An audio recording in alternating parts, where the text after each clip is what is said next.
Good afternoon. Welcome back, and may I kindly request everyone to be seated. We are going to start the panel now.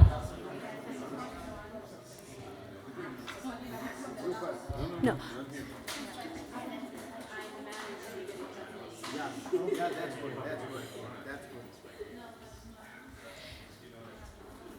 Good afternoon, and I hope you all had enjoyed the lunch. Thank you. Okay, let's start the second panel. Let me.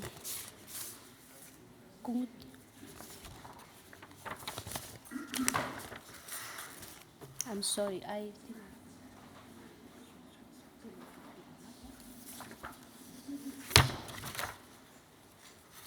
So now we will have the second panel session of the 4th Geneva Forum, Panel 2, Cultural Genocide in Tibet. So for the panel, we are honored to have our chairperson, Representative Sonam Frasila, Office of Tibet, London, and the panelist, Dr. Tenzin Desel, Senior Research Fellow, Tibet Policy Institute, and Dr. Martin Mills, Director, Scottish Centre for Himalayan Research and Senior Lecturer in Anthropology, and then Pierre-Anthony Donnet, French journalist, former agent France correspondent in Beijing and former editor at French Dex Paris, and Vijay Grandiji, senior journalist and photographer, specializes in Tibet and China. May I kindly invite the chairperson and the panelists on the podium, on the dais now.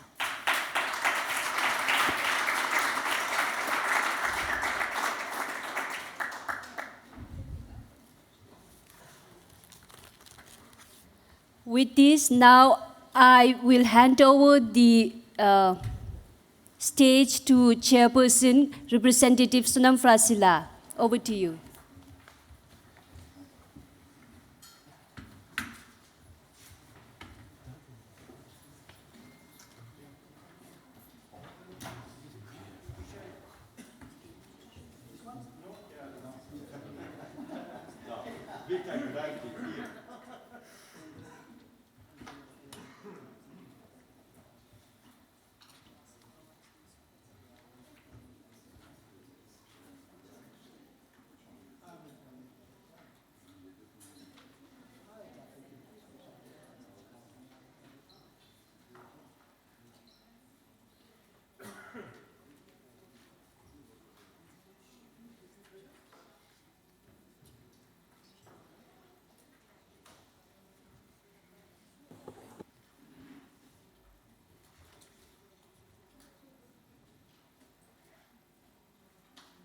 Good afternoon, conference. We are sorry we are a few minutes late, and I'll try to save these few minutes by not giving or reading the full biography of all our panelists here, because the organizers have done a marvelous job in... Oh, sorry. Good afternoon. We are slightly running late, probably a few minutes. And to save time, I'm not going to read the biography of all the panels in order to save time. Also, since this is such an important subject, I want to make sure that we allocate the times as economically as possible, and my first request to all the speakers on this panel is please try to keep your presentation to 15 minutes as much as possible so that we'll have more time for interactions after the panel's presentation. I want to start by saying cultural genocide in Tibet Of course, in 1960s, the international jurists they found that there was, in fact, cultural genocide which took place in Tibet. Now is more important why we need to discuss this further by looking at what has happened to Uyghurs and the international stance on genocide. So it is a great impetus for us to make sure we deal with this subject very thoroughly. One of the remarks that I want to make before we start is I find the general people's opinion on China is that it is such a rich and has such a variety of cultural heritage. But as much as I would like to agree, it has always dawned on me that the communist China has not developed the cultural heritage of China. Mao Zedong has systematically disbanded or destroyed what they had, and the route they have taken for all other nationals, Tibetans, Uyghurs, Southern Mongolians, have been same and throughout. So, to discuss all this important subject, I want to ask Dr. Tenzin Tassel. He is the current Senior Research Fellow of the Tibet Policy Institute, researching on development in Tibet and ethnic policy in China. He has told me that he will start this conversation in 3 stages. First, he wants to bring forward the cultural genocide publication that the Institute has done. Secondly, he is going to look at this, how the cultural genocide took place or can be linked with the landmarks theorization of genocide compared to Nazis. And thirdly, he wants to discuss this genocide in the context of the 70,000 words of petition by the 10th Panchen Lama. So I would like to ask Tenzin Tassel to discuss the subject, please.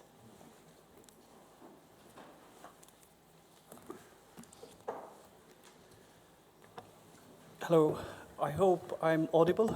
Right. First of all, I wanted to thank the organizers for graciously extending the invitation for me to come to Geneva and speak on this wonderful and august gathering of scholars, practitioners, and people who are engaged in making changes in the world and perhaps, and by extension, within China. So I thank the organizers and I thank the chair for your gracious introduction. So when I was extended the invitation, I thought about how do I go about presenting this huge topic. So I thought, initially, I thought I can just divide my presentation into 3 sections. So this is going to be the layout of my presentation. So first, what I'm going to do is to present to you with the key arguments which were there in a 2017 publication of the Tibet Policy Institute, which was regarding the cultural genocide in Tibet. And then second, I wanted to discuss about what are the changes taking place in contemporary Tibet. And I wanted to propose certain ideas that might be relevant in thinking through about the real situation inside Tibet. And then finally, I thought we can discuss certain issues related to erasure of history and the denial of history to the Tibetan people. So this is basically the layout that I'm going to be following through the course of my presentation. So to begin with, this is a publication that came out in 2017, which was published by the Tibet Policy Institute. So how the report was framed is through categorization into 2 different sections. So initially, it was about the Tibetan civilization. So there was a discussion in the morning about this long history of recorded history of 2,000 years since the 8th and 7th century recorded history, and then the course of history and the assimilation of Buddhism into Tibet. So this is basically an introduction to Tibetan society, Tibetan history, and then how it changed with the imposition of, with the advent of the People's Republic of China and its expansionist policies in Tibet and elsewhere. So the documentation, when I started rereading the document, I realized that there are certain issues that has to be discussed and further extended. The arguments had to be further refined. So this is what I wanted to do with the rest of the presentation. So of course, we were discussing about genocide since morning. So I'm sure to give you a brief introduction about what genocide is. Genocide is, of course, a Greek word meaning genos, the genus as we understand in botany and in zoology about genus or tribe or group. And then cide, as we all know, is to eradicate. So there's a wonderful, when I was giving presentation regarding this book a few years ago, one of the translations that I've come across was deeply fascinating to me in Tibetan. So the Tibetan translation of genocide in Tibetan was introduced to me as zangsil. That would be, in a sense, would be clean erasure. So I was, what I'm going to discuss about in this presentation is to think and present to you about certain ideas of erasure that the People's Republic of China is perpetrating in Tibet. So this is broadly the ideas that I will be discussing. So, so Raphael Lemkin, so he is the person, the Polish lawyer, a deeply fascinating person who was committed to introducing genocide and introducing the ideas and making the legal tools useful for prevention of genocide. Genocidal events in the world. So, when he defined genocide, he defined it as a coordinated, so I'm quoting here, of course, a coordinated plan of different actions and actions aiming at the destruction of essential foundations of the life of national groups with the aim of annihilating the group themselves. So over here in this definition, I wanted to cling on to two particular words that I will be discussing in the presentation. That is the national groups and annihilation of the groups. So I will come back to this one in my in next slides that will come through. So when we talk about contemporary Tibet, I'm going to propose here that what China, the People's Republic of China, has done is to transform Tibet into a party society. So what do I mean by this? Of course, there's a huge literature, scholarly literature on describing the party state. So there's this one party ruling China, as we know. So there's this huge corpus of literature in it. But what is really lacking is the understanding of society, what kind of transformation is taking place in the society. So this is my prerogative, and this is going to be my discussion for this. So now, what do I mean by party society in Tibet? What the People's Republic of China has imposed on Tibet is, I'm going to discuss it through three major changes and imposition that the People's Republic of China has imposed on Tibet. So the first is the imposition of the PRC governance, as it was discussed earlier in the morning about the imposition of the 17-point agreement. And the other thing that we all know, living in democratic countries, I was born in India, we all know about the civil society and the relevance of civil society in pushing forward policies and making amends to this generating space for politics, so to speak. So what is really happening in China is civil society is actually used as a tool for political governance. So this is not my research. So this is a research done by somebody else called Sutton Mattingly, who has actually quite convincingly proved that in People's Republic of China, civil society is actually used as a tool for political control. So I'm going to give you another example in Tibet. So For instance, in 2018, so there was this notice served called Notice of the Tibet Autonomous Region Public Security Department on reporting leads to crime and violation of underworld forces. So what this is trying to say is that any underworld forces, so it could be any organization, any social groups, they are targeted and they have been criminalized. So any grouping, so Human Rights Watch have recently documented about this particular monastery in Dingri, where they had contacts with Tibetans in Nepal who were engaged in an effort for post-earthquake relief. They had been criminalized too. So the criminalization of civil society formation is one of the aspects of how the party society is being formed. And another one, of course, we know about, so there are studies, Franz Michael, he is one of the examples of anthropologists who is actually working in Tibet, in the Himalayas, trying to understand the society, the Tibetan society, what he has described in his book, Ruled by Incarnation. Now that understanding of Tibetan society has been completely transformed with the imposition of party leadership in Tibetan monasteries. So there's this formation of management committees, so-called management committees, in all the major monasteries, perhaps in all the monasteries, where the party leadership has to codify, regulate pretty much everything that goes around in a monastery. So that is another aspect of how Tibet is transformed into a party society. Now, when I was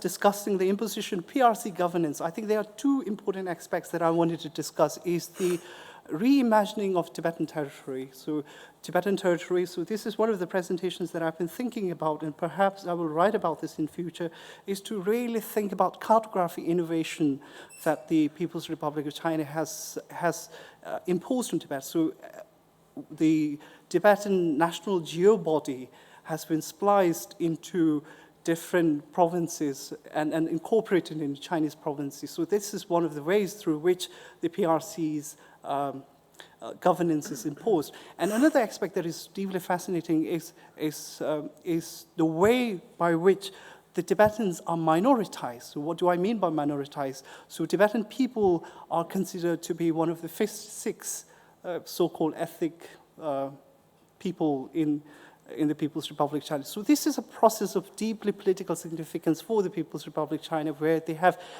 minoritized different people in the People's Republic of China, Tibetans being one of them, and the Uyghurs, and the list goes on till about 56 of them. Now, when I was discussing about erasure, one of the things that has deep resonance for me was really trying to document what is really happening in Tibet and what's happened in Tibet.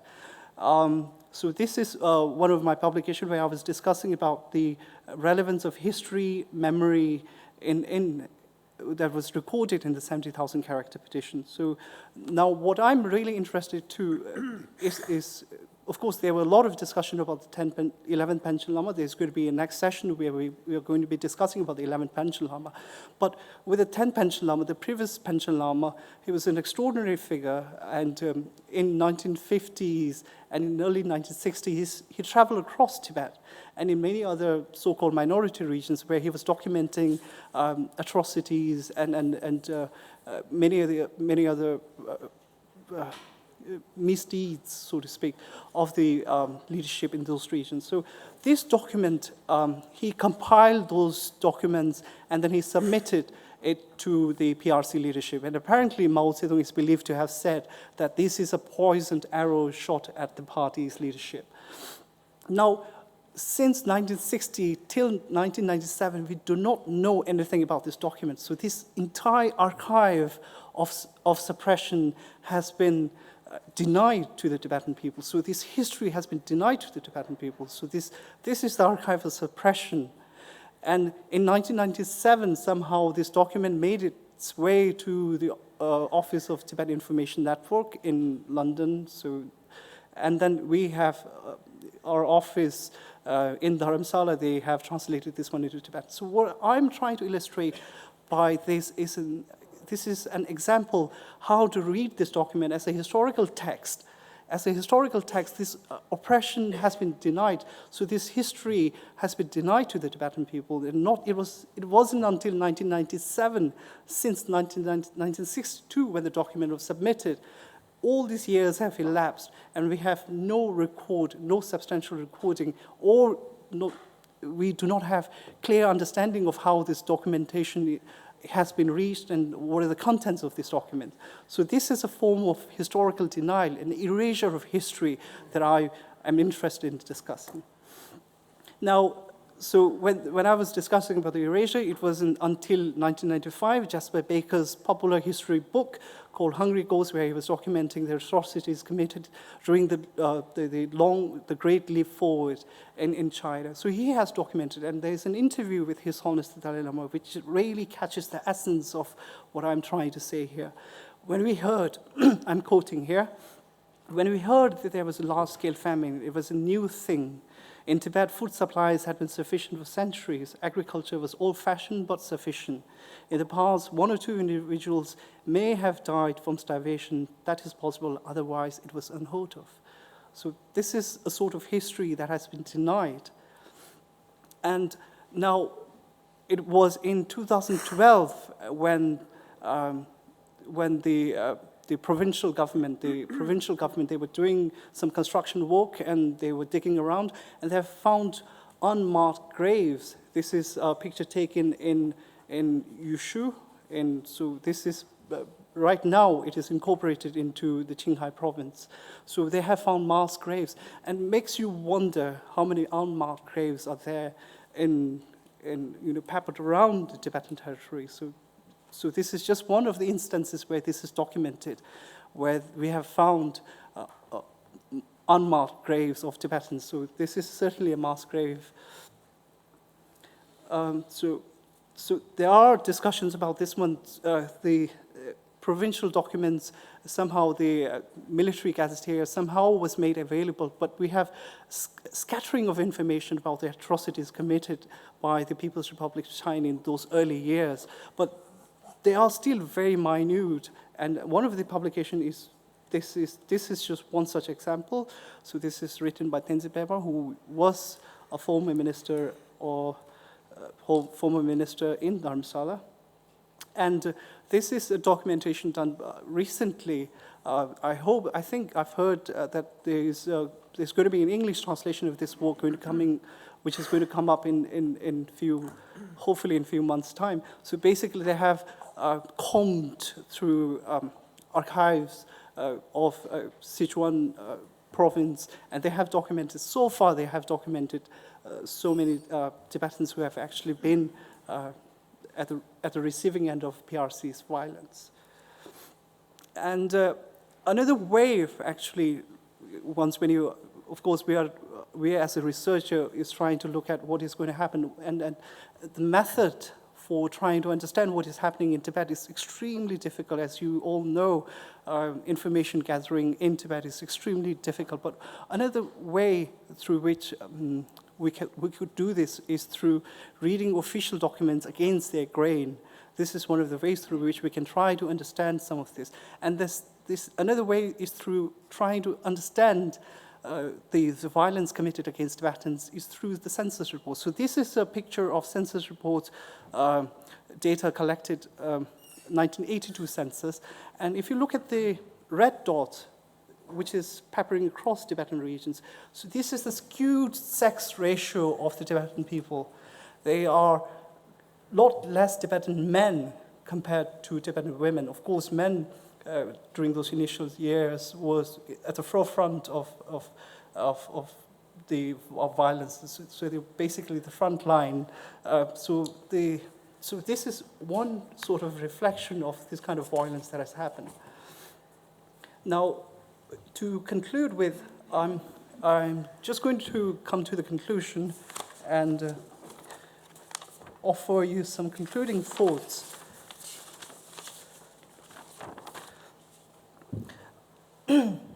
So initially, when I was starting the presentation, I discussed about national groups. So, of course, there's a huge literature on what nation is, and there still continues to be many literature. So you can think of Benedict Anderson, you can think of Partha Chatterjee, and the list goes on and on. But one particular thing that, one particular quote that has really remained with me was a speech given by Ernst Renan in Sorbonne in Paris, where he was discussing about what is the nation. He was discussing about the question of what is nation. And he says that nation is a daily plebiscite. It is a daily referendum. And what I'm really thinking about is that, is China really failing at the daily plebiscite that Tibetans are actually posing every single day? And another way through which, now that the Tibetan community in exile have been scattered to different parts of the world, I have elsewhere described it as archipelagic diasporic communities in different parts of the world. And one of the ways through which the Tibetan communities can actually hold on and then continue to have this daily plebiscite questioning China's legitimacy to rule over Tibet is to actually have those memories transmitted to the next generation. If we do not have the memories, if we do not have the history, if we fail to transmit the history and memories to the next generation, then there is a threat that we might fail in that daily plebiscite. And then another thought that I wanted to leave before ending my presentation is, if you look at the deep history of state-making across the world, one of the strategies of the oppressed people, one of the strategies of the oppressed people is to the commitment to the memory, is through the storytelling. It is one of the most primeval things that the human beings are capable of. So once we started living together as a group, one of the first things that we did was to build fire. And then what did we do next? Is to tell stories. And these are stories that we still need to continue to tell to the younger generations. And if we wanted to succeed at questioning questioning through this daily plebiscite, through this daily referendum, questioning the right of the People's Republic of China's rule over Tibet, then we have to transmit those memories. And then we have to remain committed to those memories. And I wanted to end, right? I wanted to end with the chair's permission, is to really, because once when I was preparing for this presentation, I was reading biography of Raphael Lemkin. Of course, he's a Polish lawyer who during the advent of the Nazis, he went to Sweden, and then he went to America, and he was offered a position at the Yale University, which he turned down. And he was doggedly committed to incorporate these genocide ideas, to make this as a legal tool to avoid genocides in the future. So there's this story that goes that he had to even request for money for his lunch in New York, apparently. So he has really pursued it.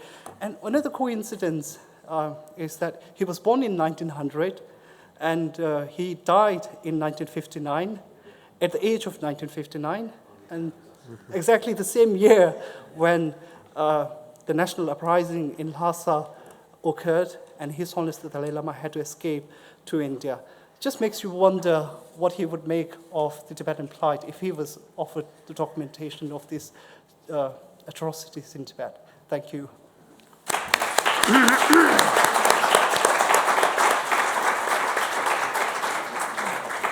Thank you very much, Dr. Tenzin Asel.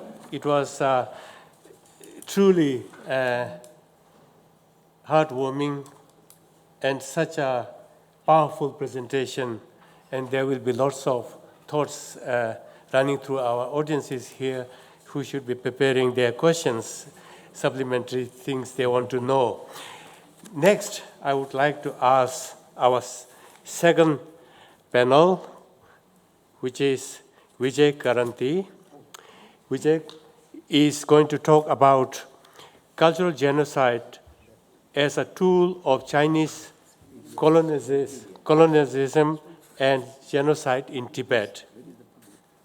Since the inception in 1912, the Republic of China, modern China has been using cultural genocide as a tool to perpetrate its colonial control over all the countries it has occupied during the last century, which includes Tibet, Southern Mongolia, Manchuria, East Turkestan.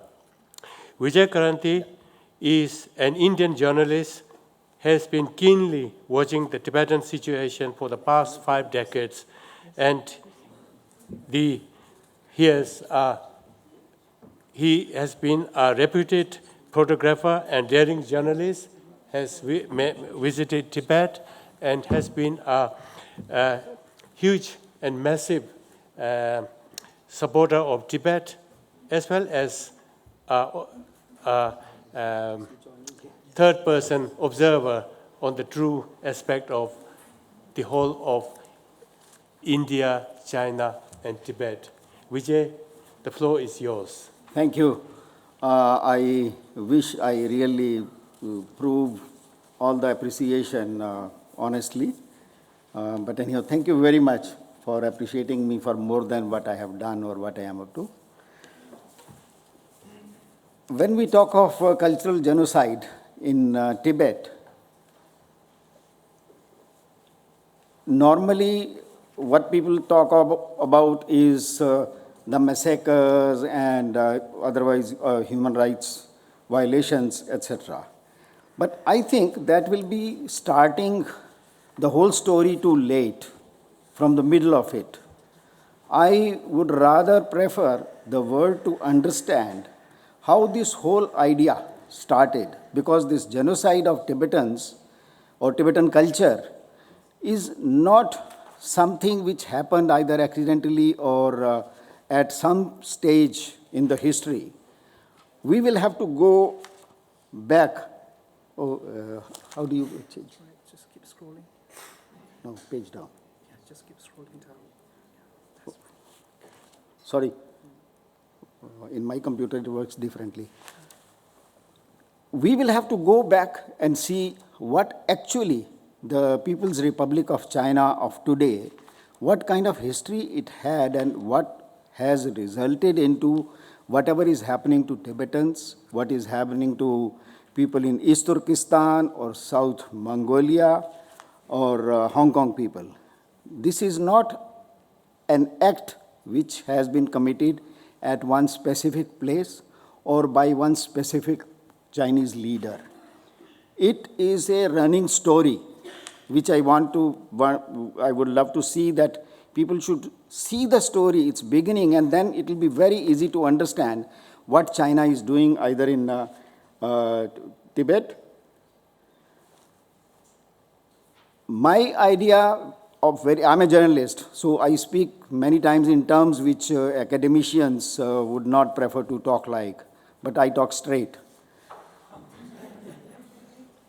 Because whatever is happening straight to the people by some forces.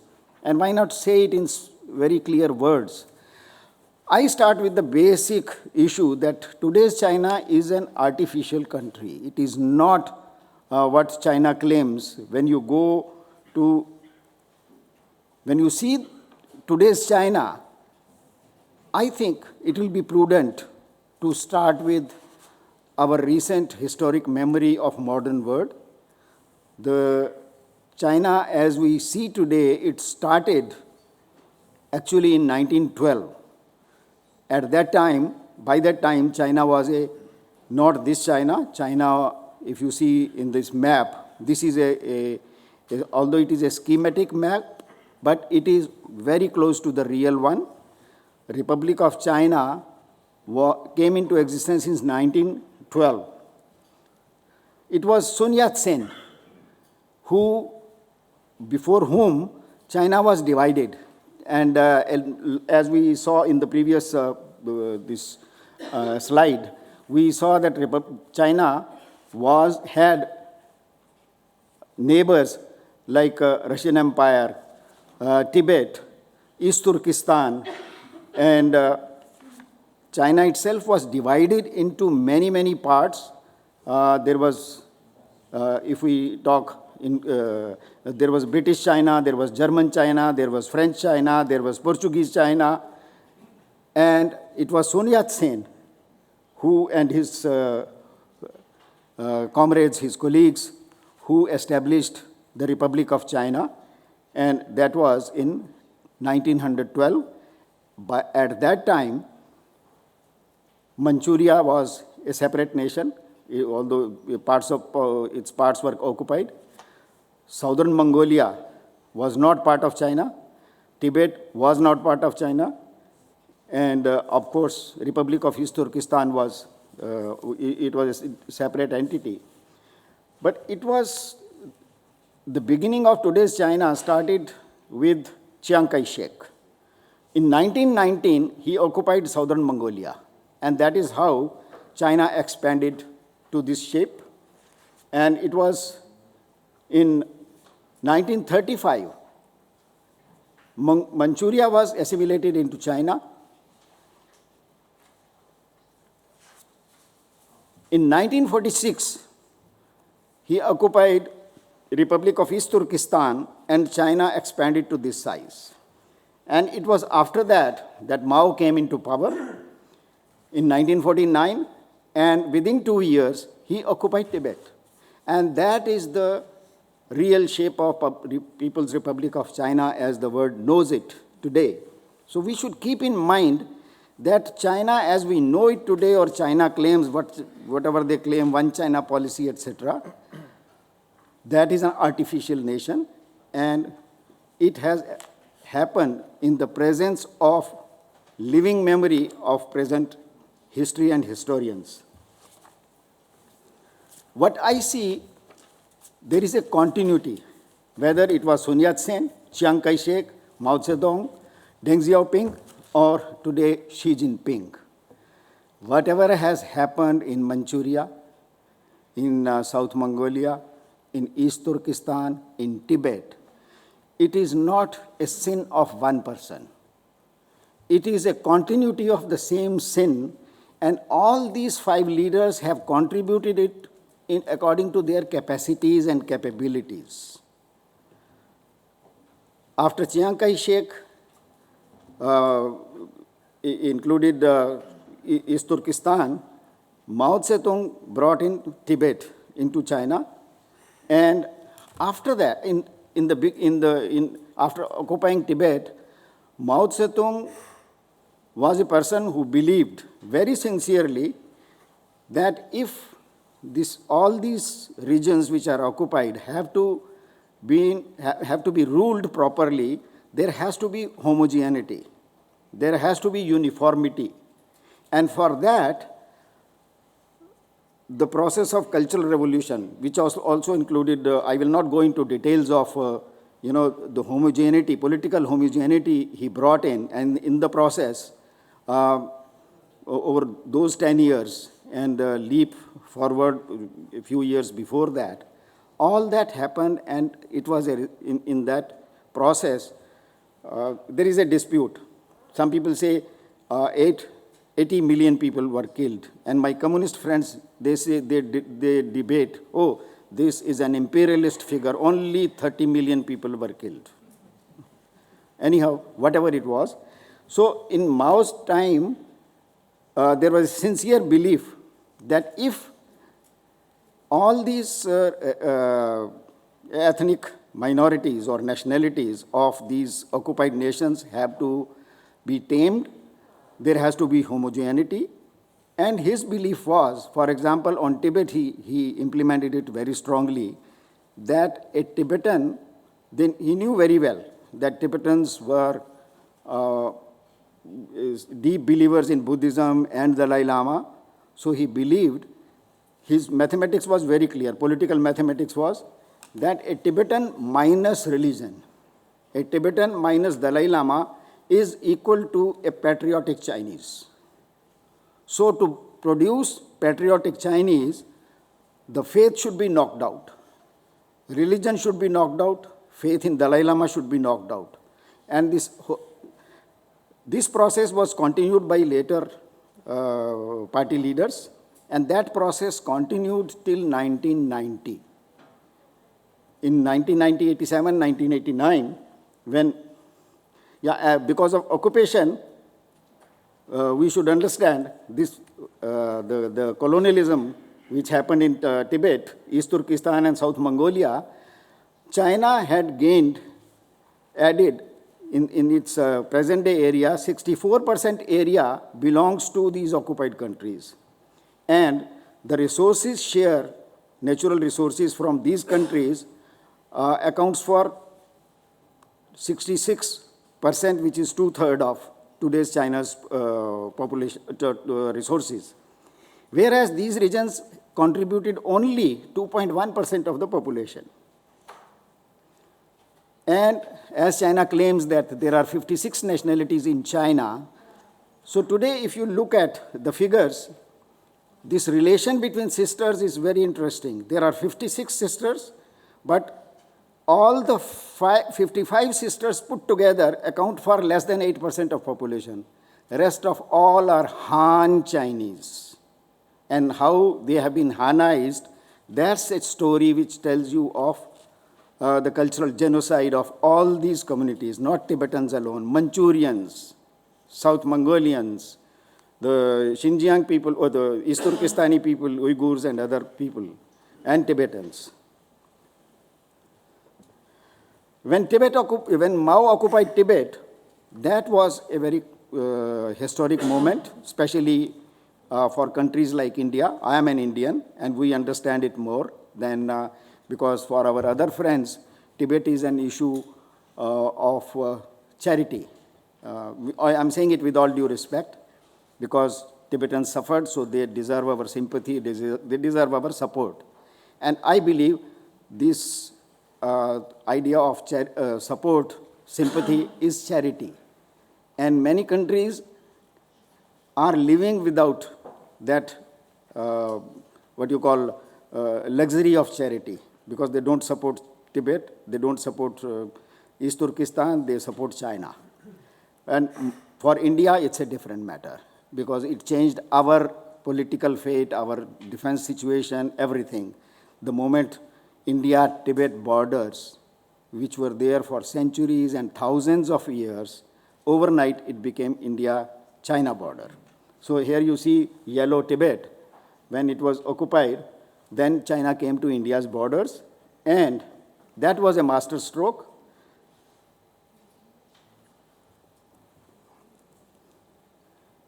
When he occupied Tibet, Tibet was a free country, as you know already. Sorry for repeating a few things, because I use this for my other audiences also.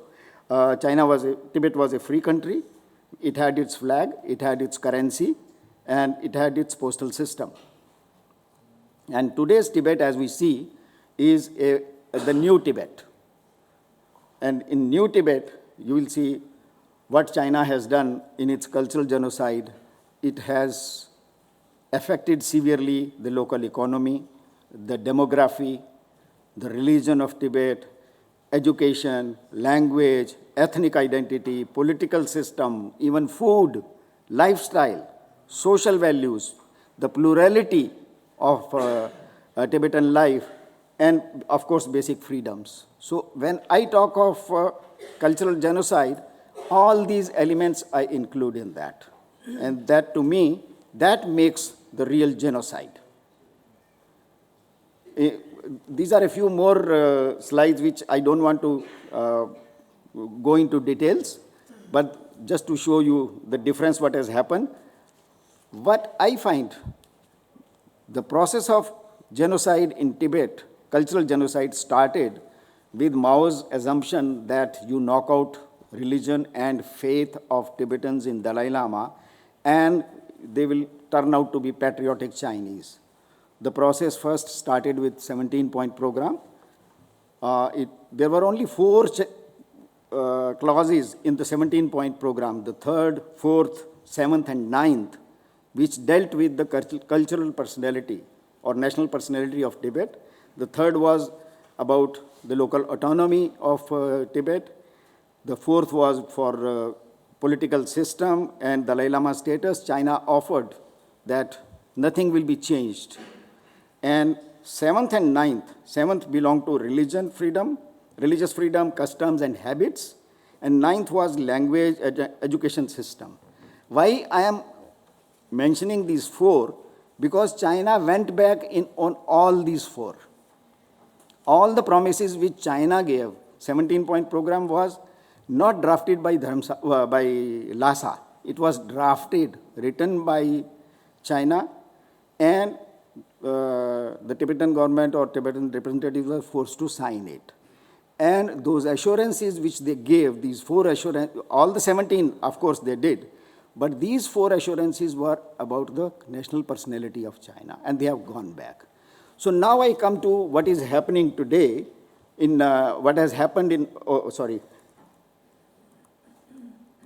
this is the continuity I wanted to, yeah. So we stay on this, and then I'll explain.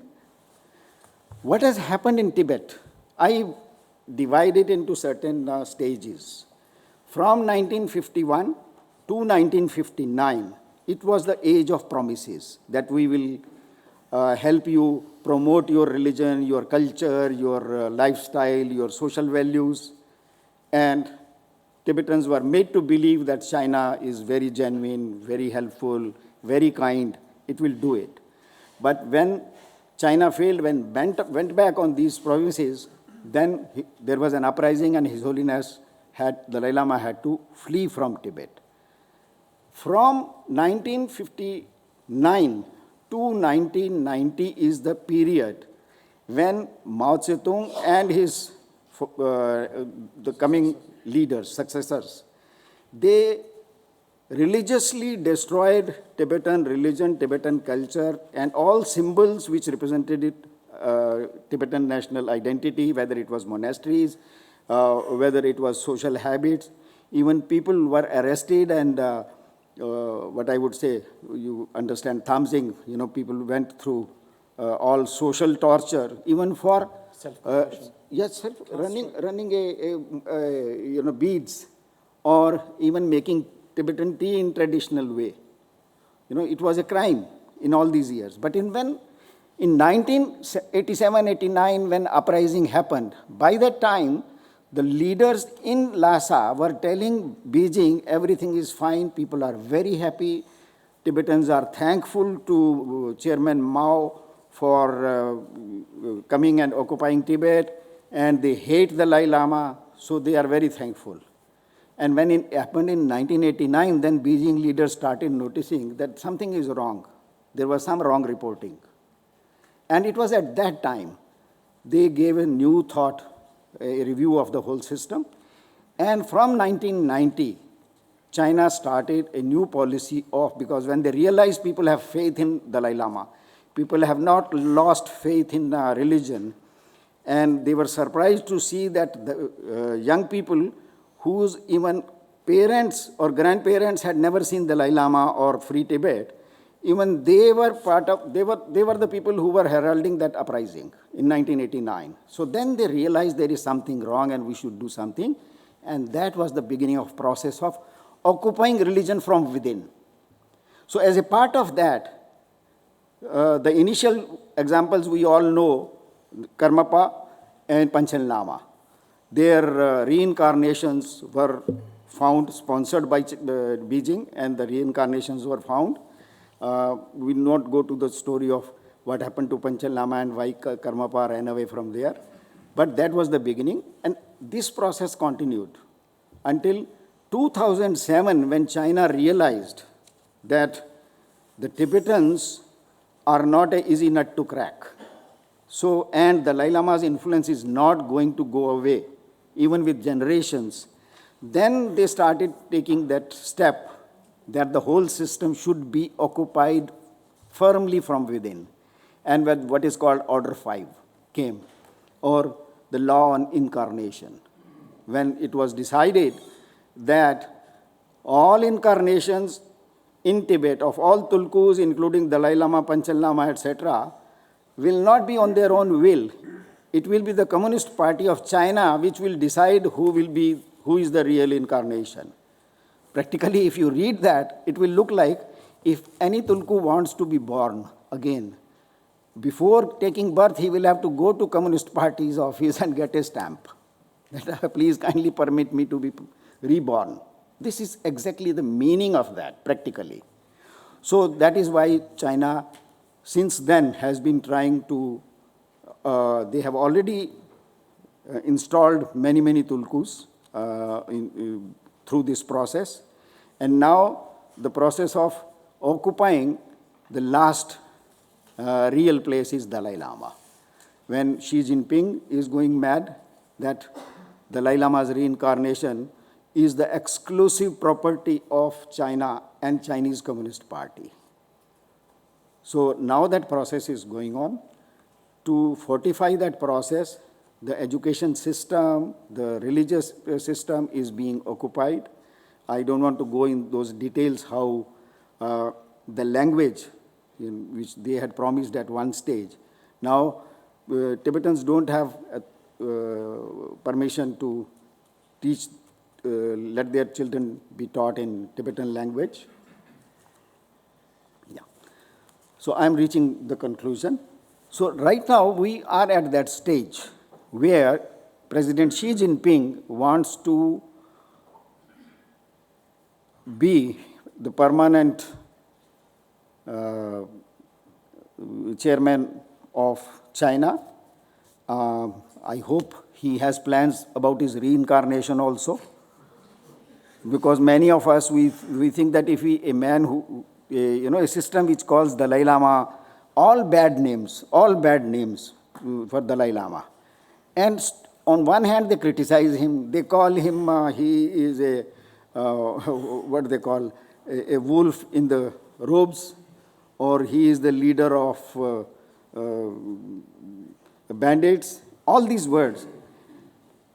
If you are so critical of Dalai Lama, why the hell you are interested in occupying the Dalai Lama's next incarnation? Or if you have really faith in reincarnation, you had wonderful leaders like Mao Zedong, Deng Xiaoping. So why not find their reincarnations? No, you will be very happy. China will be richer. But you know, the story is very, very different. So now the process is going through different stages. Xi Jinping has announced that the Chinese Communist Youth League, 10 million volunteers, will go and spread the message of the Communist Party to all villages, which means whatever remaining signs of any culture, whether it is Uyghurs, whether it is Tibetans, whether it is Manchus, whatever they are left, or Mongols, these 10 million young people will spread over China. Will be in addition to the demographic change they have already brought in. I have traveled inside Tibet, and I could have shown you some pictures, but we don't want to go to that. There are new cities which have come up where it's all Han population. And still they are not happy. Now they want to bring 10 million volunteers like Red Guards of Mao. Now these Chinese youth, Chinese Communist Party Youth League, 10 million volunteers. By end of next year, 1 million will be already spread over villages. They will teach ordinary people language, which means their language is going to be replaced through laws and through these volunteers, and only the Chinese language will be there. And if you have heard a word, terminology called love jihad, Xi Jinping is going to start a love jihad. He has already started a campaign of love jihad. Means when volunteers of Chinese Communist Youth League reach a village of Tibet or their so-called Xinjiang or South Mongolia, they are not going to take their wives and their sisters or their mothers with them. They are going to get married there. So what is going to happen? Either it will be forced marriages or promoted, where they give you huge money for internationality marriages. And this is the design of Xi Jinping. And his designs are to see the identity of Tibet, of East Turkestan, of South Mongolia, of Manchurians, and whosoever is left is coming at the end. It is a homogenized China with socialist characteristics of Xi Jinping. And this is a challenge for people like me. We claim to be democratic, we claim to be civilized. It's a challenge not for Tibetans. It's not a challenge for Uyghurs. It's not a challenge for Hong Kong people. It's not a challenge for the poor Mongolians. It's a challenge for you and me. Let's see whether we prove ourselves to be real democratic citizens of the world or not. Thank you.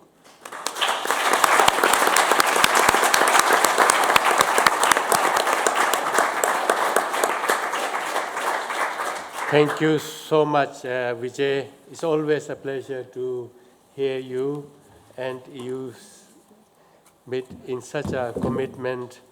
I know it do not justify. You came all the way from India to give a presentation, time-bound by 15 minutes. I'm so sorry about that, but it was really, really wonderful. I hope we'll have additional questions which could lead to some of the things you haven't spoken yet. So next, we have today Dr. Martin Mills. In this week of COP26, Dr. Martin Mills, a director of Scottish Centre for Himalayan Research Institute at the Aberdeen University, is an instrumental person who has helped to produce the Scottish Parliament's report on climate change on the third pole, Tibet. And he's going to enlighten us how the cultural, religious, demographic, and environmental issues are all closely linked to the genocide. So here is for you, Michael. Not Michael, Martin. That's okay. Sonma, thank you very much, and thank you for the invitation to come. I am an academic, so my apologies in advance if this isn't as straight as it could be, but I will try to keep it relatively personal. I have been studying Tibet for 35 years, and this is, I think, since it's the first time I've come to Geneva, an opportunity to reflect more broadly on the kind of questions that we're looking at. But I want to start in a personal vein with a story about my grandmother. She was once teaching me when I was 10 years old to make jam. And I was trying to work out why one had to cook the fruit for so long. And she looked at me and she said, well, it's like Lenin, dear. If you have to preserve it, it had better be dead. Now, Tibetan culture is not dead, and that's a very good thing. The real question I'd like to address is to step slightly out of the legal framework and to ask why it should flourish. Because a culture in legal terms is largely a logical box. But a culture as it is lived on the ground has to have a reason. It has to have a reason for existing. The first Buddhist emperor of Tibet, Songtse Gampo, famously taught, excuse my Tibetan, Chuzang ne samzang lakpa. A pure intention is superior to good custom. There needs to be a reason. And I'm going to reflect on my last 35 years and tell you what I think those are, because I think it's worth saying. This is not just about museumifying a religion, about museumifying a culture, about putting it in a nice place and celebrating it once a year. It is about the power a culture can have. And for that, there needs to actually be a reason in the world.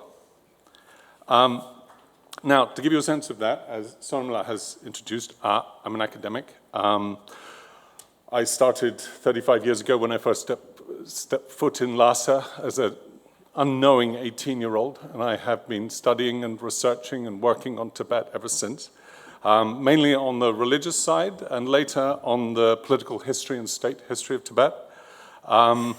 More recently, I've been working as the Parliamentary Secretary for the Cross-Party Group on Tibet in Scotland.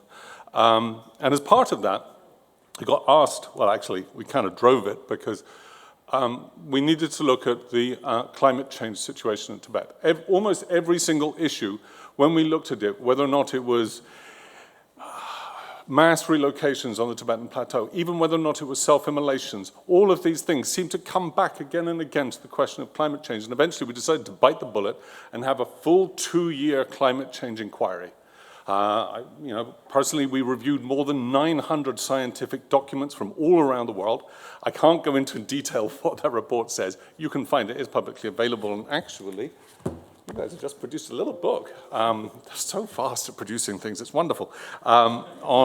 You can find my talk on YouTube. It's 35 minutes long if you hunt hard. I'll give you a substance of that, though.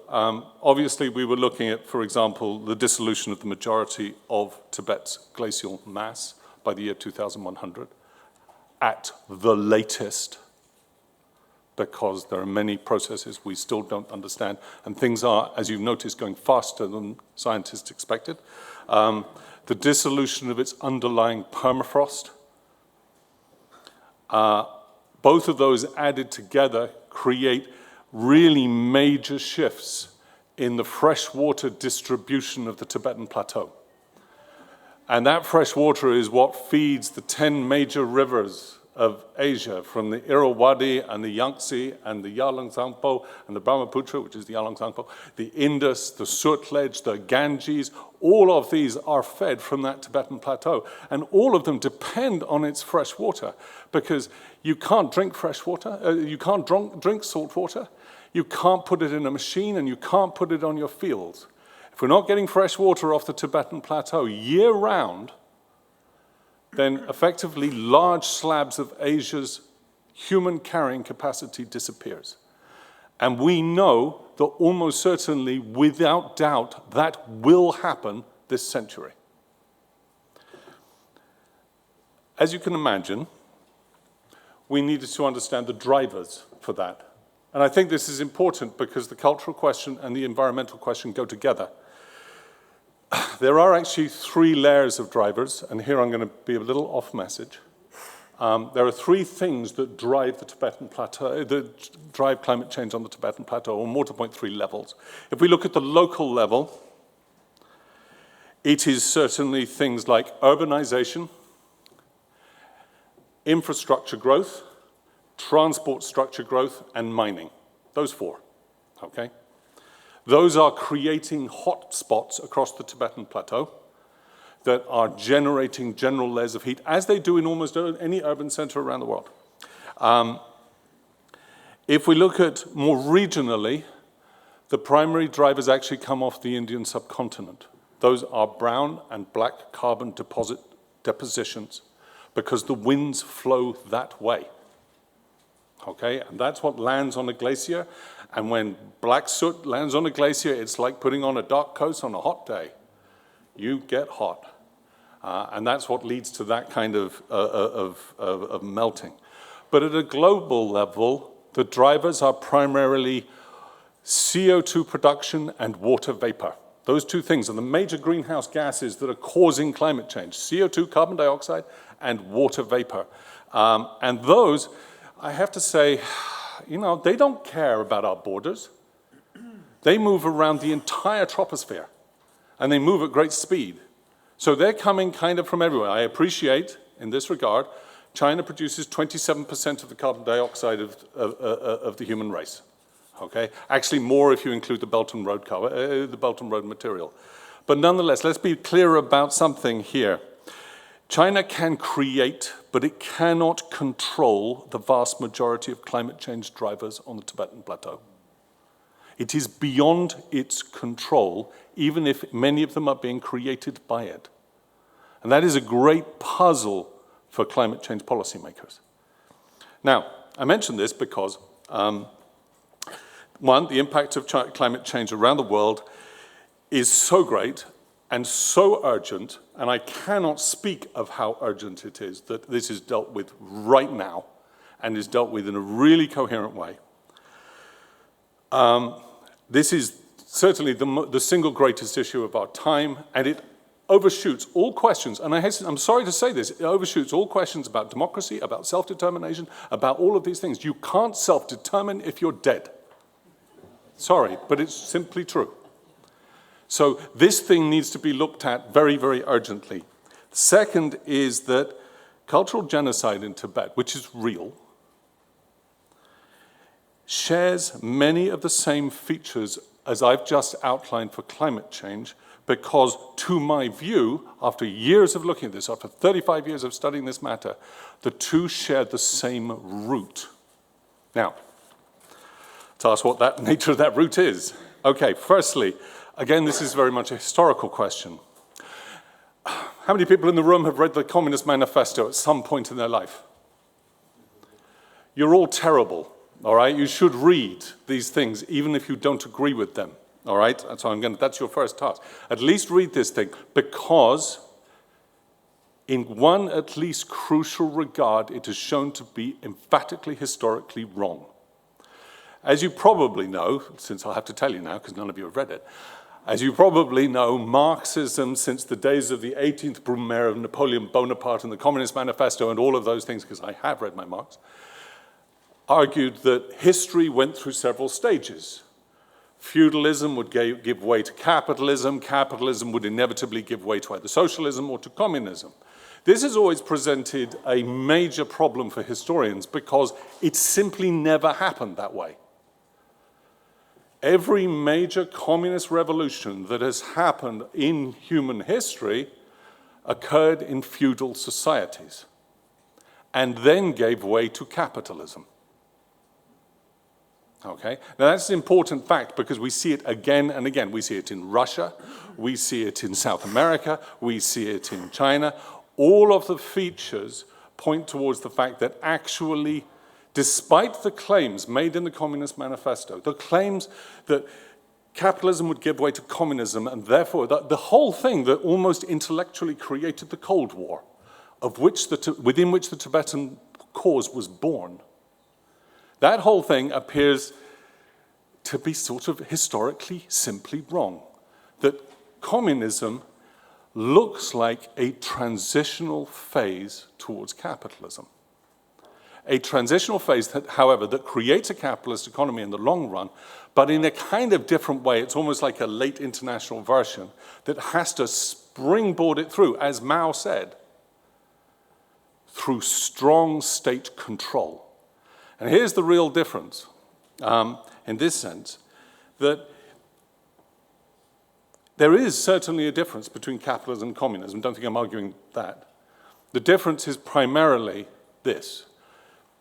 Firstly, historically, all of the major changes that we have seen in China and Tibet and Russia and Siberia and all of those places that were wrought by communist societies, all of those, whether or not you're talking about mass land ownership to redistribution, mass industrialization, dissolution of other cultures as effective political and social actors, widespread introduction of cash crops and economies, near total, well, we've done land distribution, dissolution of social groups out with monetarized or state control exchanges.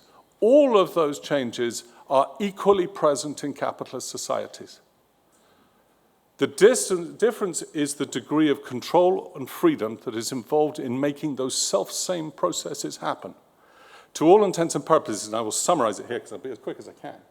To all intents and purposes, let me put it like this. What communism achieved in 100 years with the stick, capitalism achieved in 300 years with the carrot. Communism asserts central state control to achieve the same goals. Historically, we've seen all of that, whereas capitalism manufactures desire. Both of those philosophies, and here I would argue is the root, both of those philosophies both of those systems share one root philosophy. They are almost entirely exclusively materialist. When I say exclusively materialist, let me tell you what I mean by that. I mean that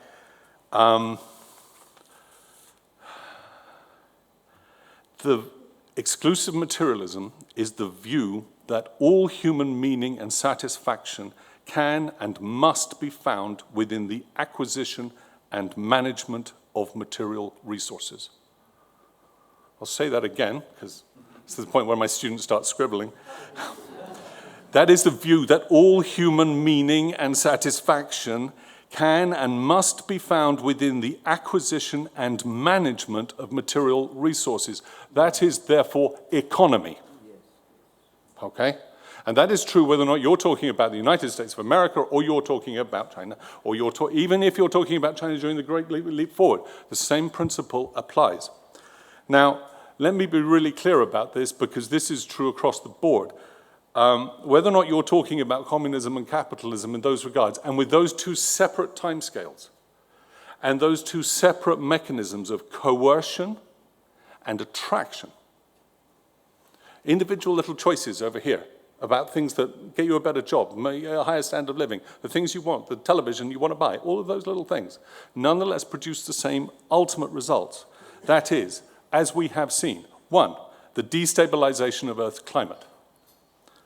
2, the wholesale destruction of other species. Let me be clear about how bad that has got. 96% of the mammals on Earth are now domesticated. 96% of the mammals on Earth are now part of our economic system. The other 4% are the rest of wildlife. Okay? That's how far we've gone down that road without any of us really paying very much attention. The third one is this, is the wholesale dissolution of other cultures, most particularly those that question that question of exclusive materialism. Now, the problem with it is we have reached almost the edge of that. We've reached almost the edge of that philosophy, to all intents and purposes. When it comes to the question of climate change, the one thing we found in our 2 years of looking at these papers was that our political leaders and policymakers, when it comes to really answering the question, do not know what to do. It's not that they're dragging their heels. It's not that they're making a lot, well, they're making a lot of hot air because they don't know. But the truth of the matter is, having drawn most people's human attention towards exclusive materialism for nearly 150 straight years, they don't know how to turn the population around, because you can add as many technical material fixes as you like. You can put in your solar power cells and your ground source heat pumps, and you can change to an electric car and everything on those ends. But none of that will change the fact that each of us desire too much. Now, in this regard, I will therefore finish, not too quickly, by asking a question.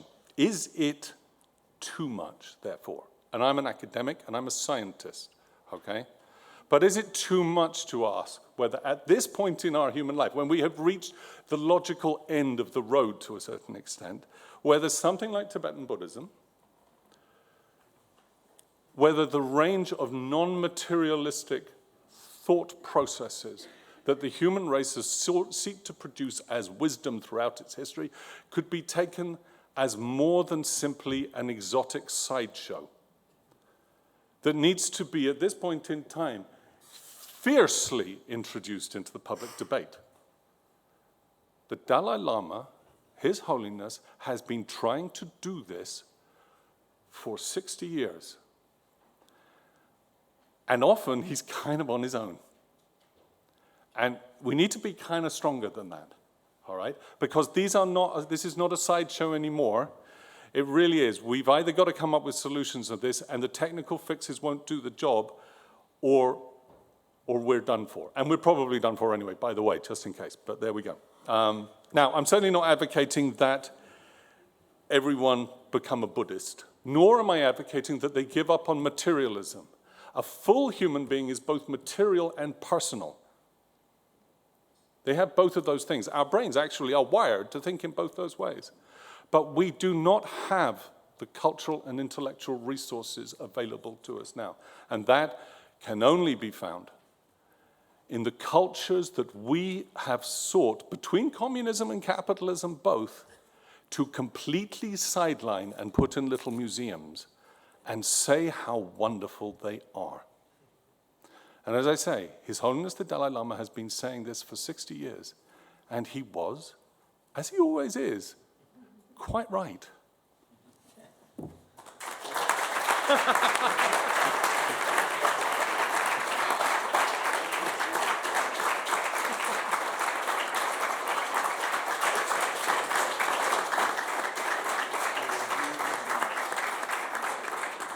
Thank you very much, Martin.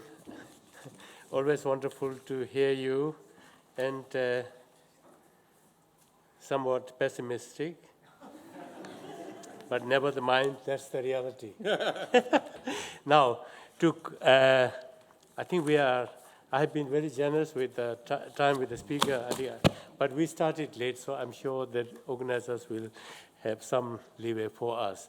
I would like to invite my last speaker, Mr. Donnet, and this will be a continuation of what Martin has started, the cultural genocide on towards our environmental degradation, and Pierre will discuss the problems created by China.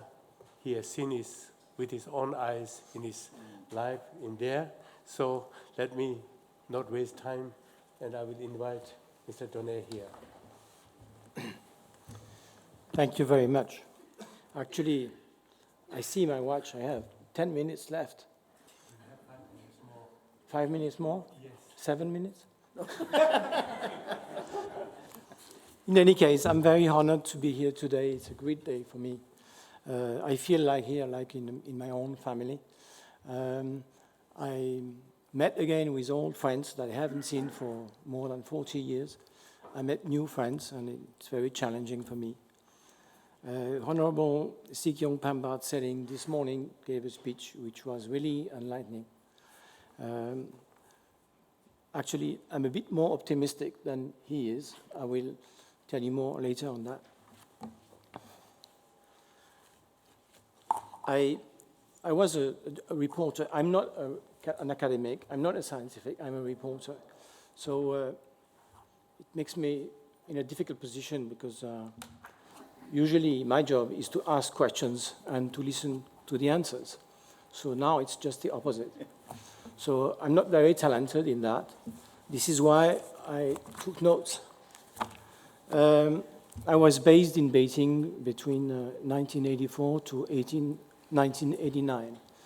During these 6 years, I experienced various testimonies. I met a lot of people.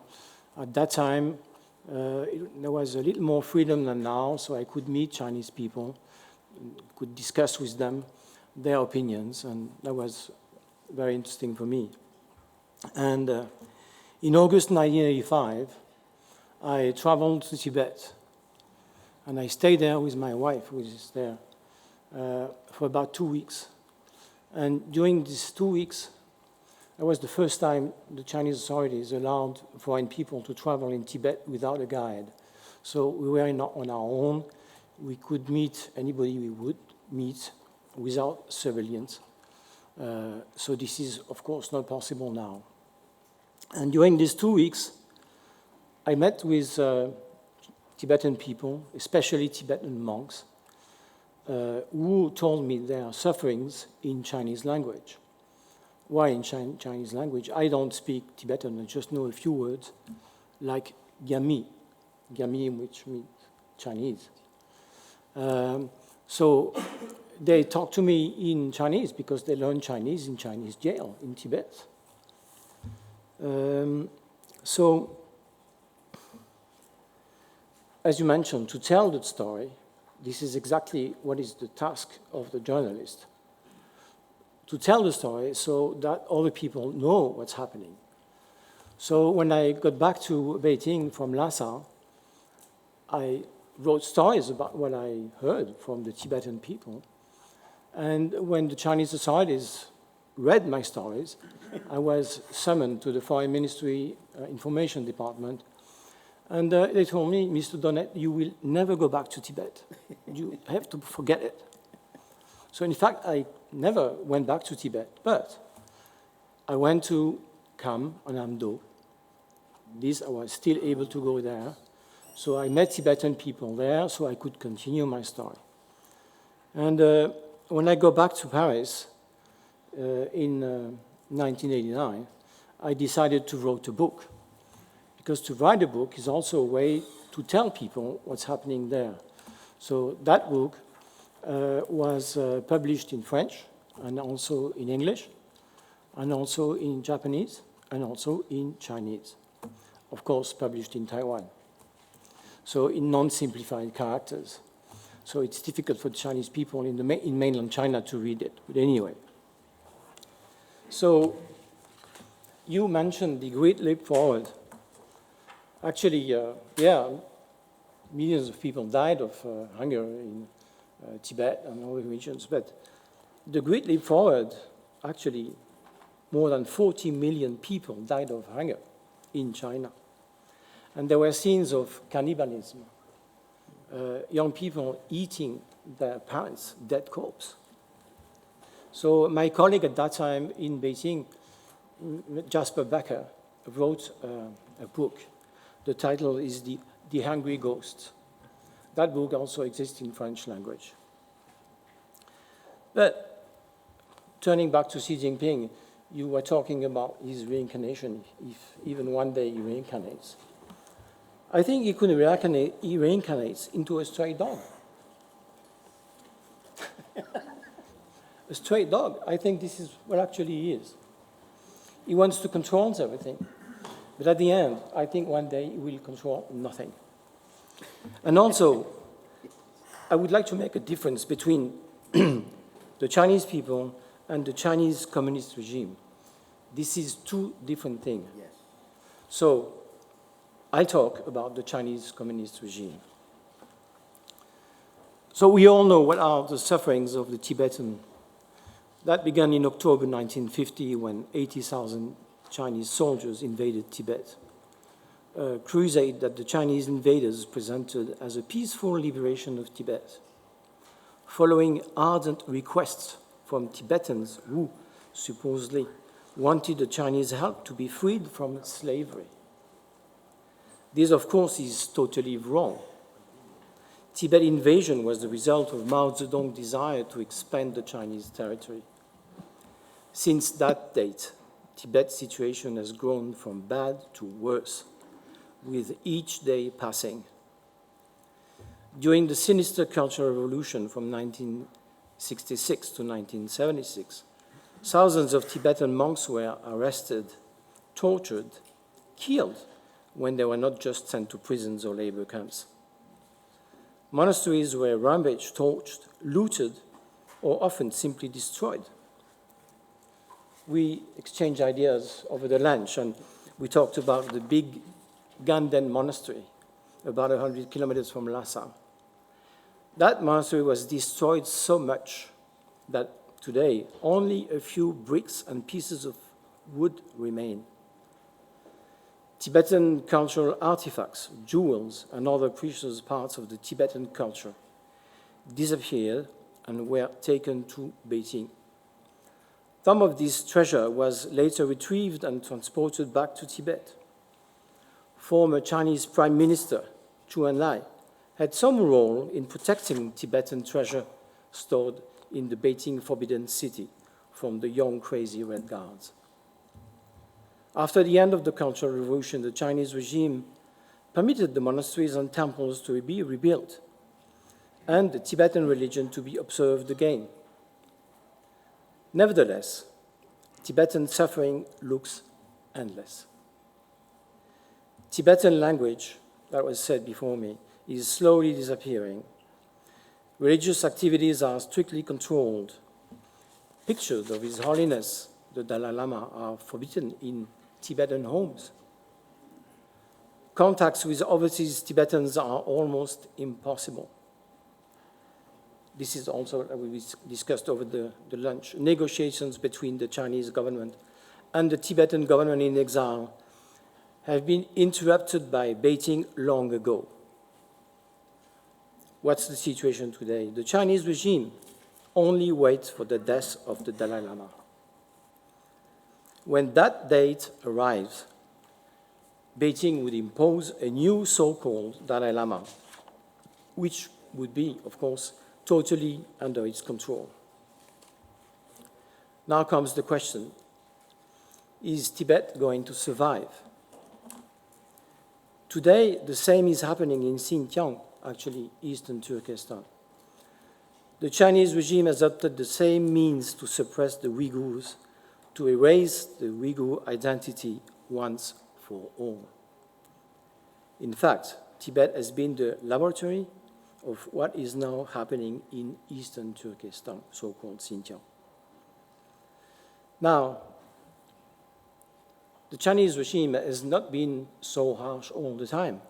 I just talked about Chu and I roles in protecting the Tibetan cultural artifacts, but Mr. Hu Yaobang, when he visited Tibet in 1987, he weeps, he cried, and he said, "This is what you did for Tibet. That is shameful. You should be ashamed." And to talk about Mr. Xi Jinping again, his father, Mr. Xi Zhongxun, who actually was a comrade of Mao Zedong during the Long March, he had some tenderness for the Dalai Lama when they met in Beijing.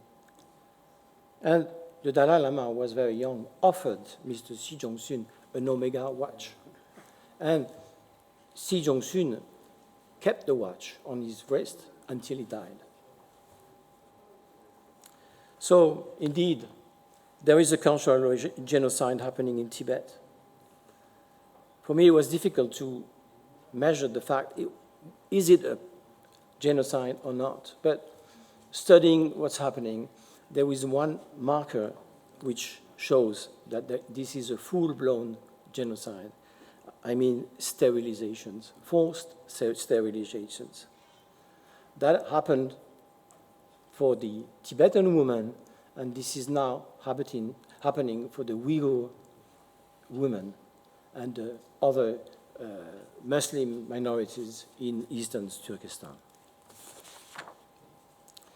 Now, let me talk briefly about environment in China and Tibet.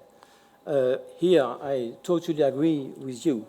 I think this is the urgent, the moment of truth for the whole mankind. There is no time to lose. We have lost time too much.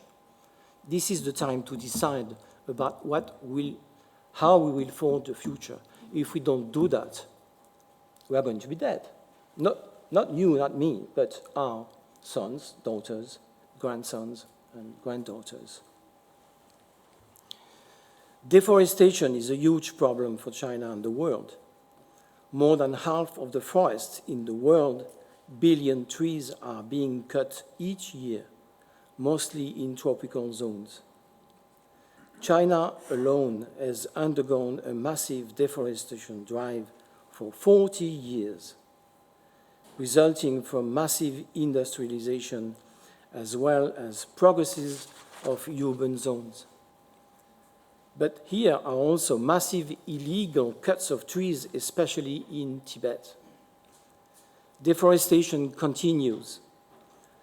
According to the NGO Global Forest Watch, between 2002 and 2019, China has lost 74,900 hectares of humid forest.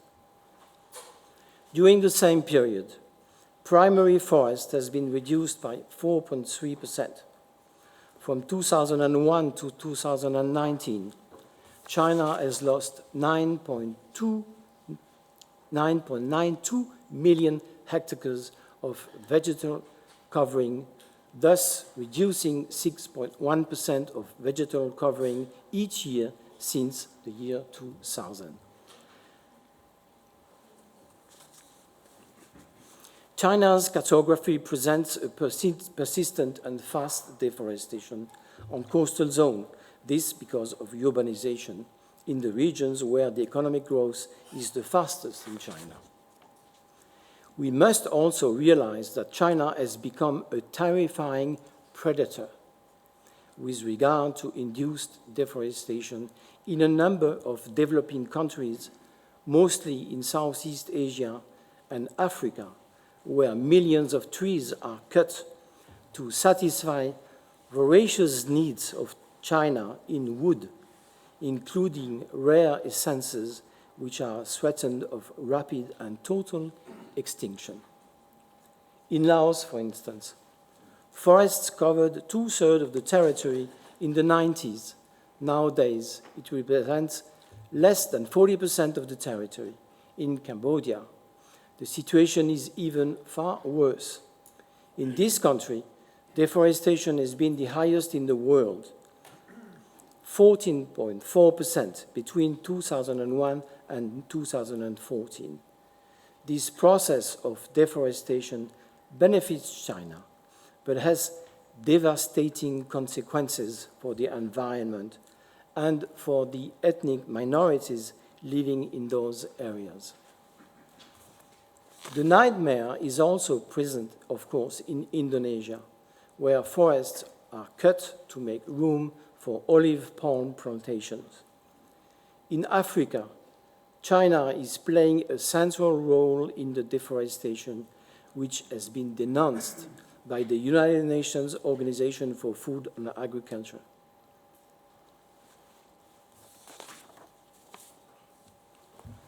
Chinese pollution is also obvious on its soils, rivers, and other waterways. Taking the example of the famous Yangtze River, the Changjiang in Chinese, the longest one in China and the third longest in the world after the Amazon and the Nile. It is the most endangered one. The Yangtze River provides 1/3 of China's water, but also absorbs more than 40% of China's used waters. Overexploited, covered by numerous dams. We talked about the dams just before. It represents 3/5 of China's hydroelectric reserves. But the Yangtze River has been suffering from sand excavation in the past decade. Now, let's talk about the Yellow River, considered as the cradle of the Chinese civilization. It is the 6th biggest river in the world, but it has dried up several times since 1972, for periods more and more long, for up to 3 months in winter seasons.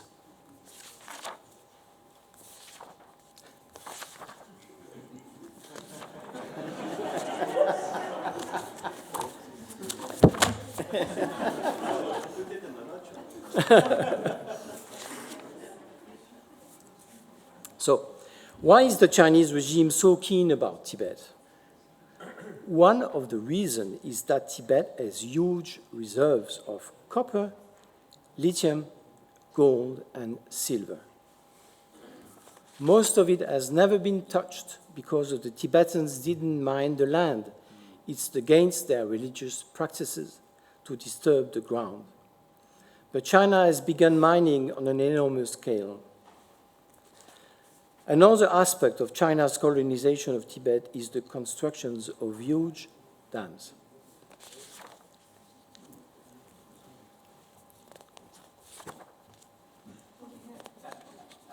China has more dams than the rest of the world put together, so they are gradually working in their way towards the Tibetan plateau.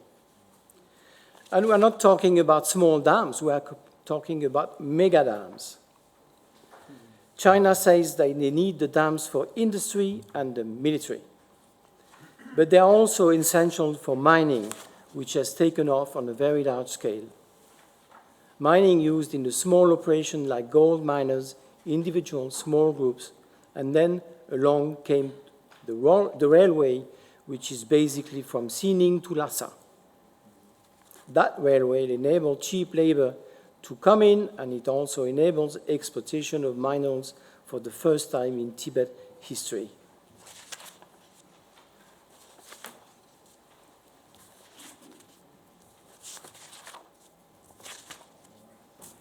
To conclude this talk, I would like to say that one day Tibet maybe will stay alive. Why that? It will be maybe one day free again. Why that? One day, maybe sooner than many think, truth will prevail. One day the world will realize that Tibet's cultural heritage is a precious jewel for all of us.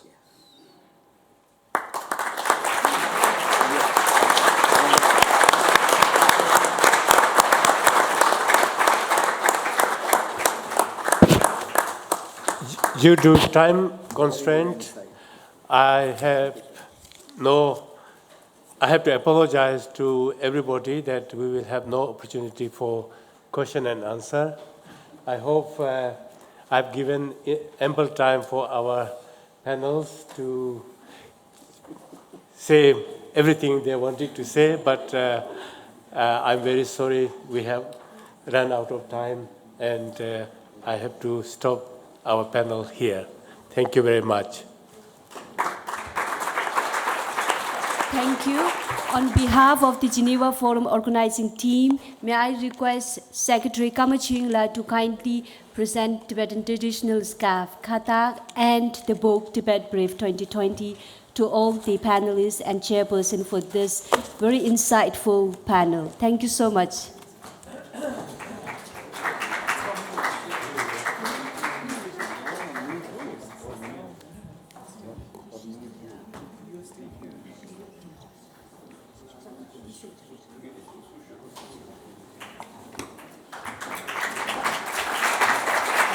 Your experience is really a good reason to be jealous.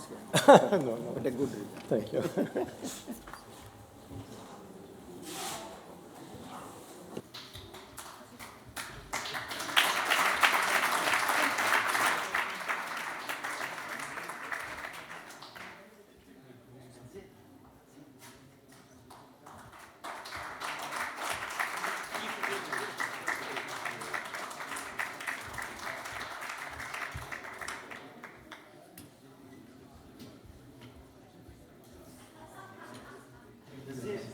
We are going 10 minutes late.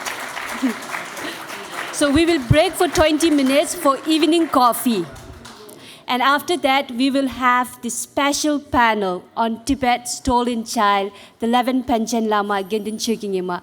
Please, I sincerely request everyone to get back to the conference at 4:30. Exactly at 4:30, please. Thank you.